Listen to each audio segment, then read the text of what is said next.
Buhat natin yung manual professional two-way radio.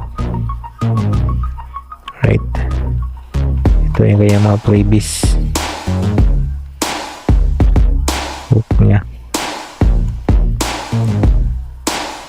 Tapos nilagay ko na yung isa.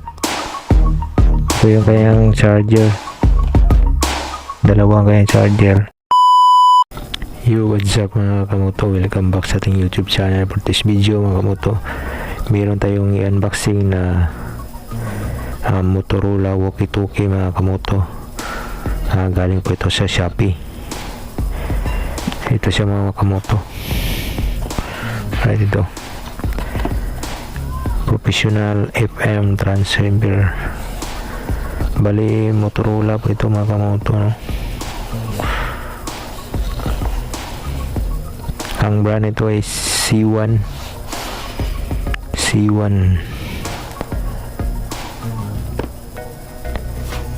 Shoutout pa sa seller ito na nagpadala nito mga kamoto.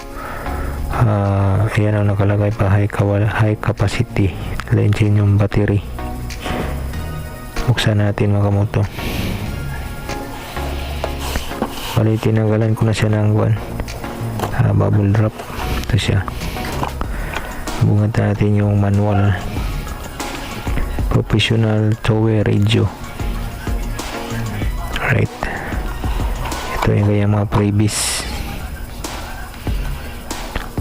hook nya. Tapos nilagay ko na yung isa. Ito yung kayang charger, dalawang kayang charger cable. Tapos ito yung adapter.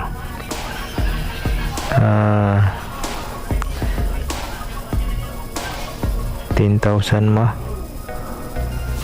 yung kayang capacity.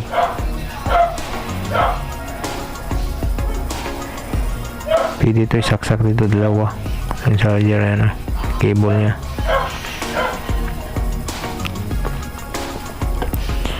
Ito na mismo yung unit Motorola. Nilagay ko na yung kanyang bucket clip dito sa gilid.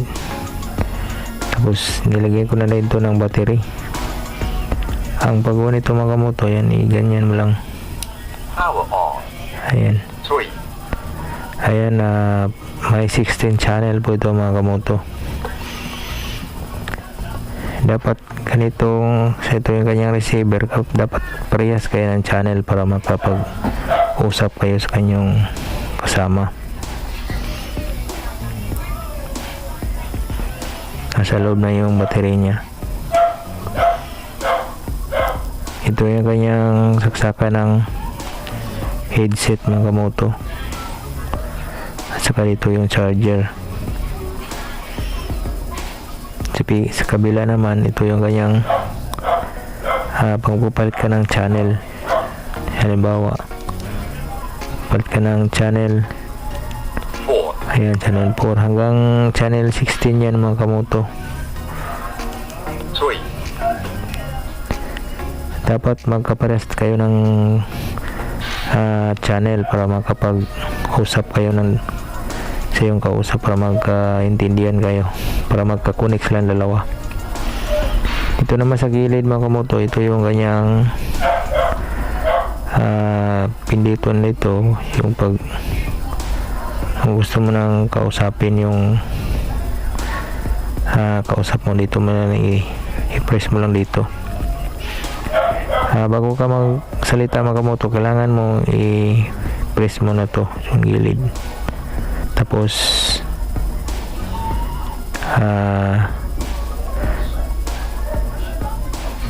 bitawan mo na pag hindi ka na magsalita.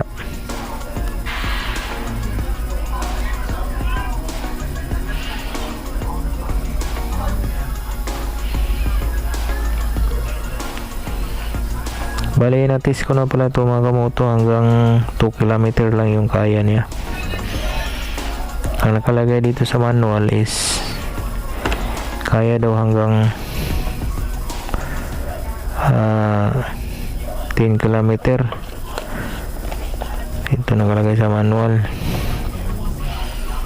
pero na-test ko na to hanggang 2 km lang siya. Depende siguro pag open field, pwede siguro kaya niya 5 km. Pag open na yung area, pag marami ng mga kahoy, yan mahirapan na.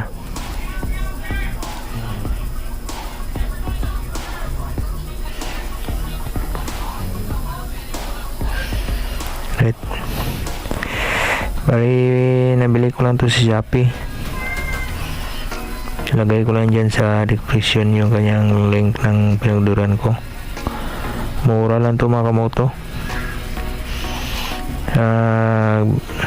Bakit ako dito na bumili ng moto? Kasi pang emergency lang to. Kung may gusto kang tawagan, matawagan mo kahit wala kang load. Kung may adventure kayo, maganda to mga kamoto. Walkie-talkie, two-way radio. And right, magaan lang siya. Mas mabigat pa yung cellphone na keypad. Motorola.